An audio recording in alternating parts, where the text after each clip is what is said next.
சரி, நீ இப்போ என்ன பண்ணுவேன்னு எனக்கு தெரியாது. அந்த அம்மாவை பிடிச்சி எனக்கு பூ வாங்கி கொடுக்க, சரியா? வா. இந்த செருப்பு காலோட நடக்கவே முடியல, குத்துது. புடி. வா. கேட்காத ஓசைகள், இதை தாண்டாத வார்த்தைகள், இமையாடாத பார்வைகள், இவை நான் கொண்ட மாற்றங்கள்.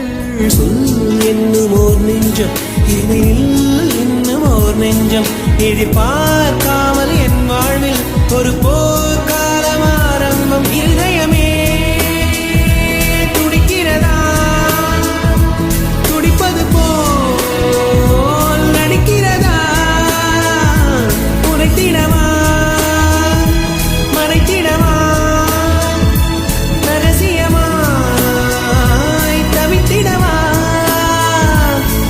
ஒரு பெண்ணின் இறைவன் செய்யும், என்னை கத்தி இல்லாமல் கொய்யும், இதில் நீள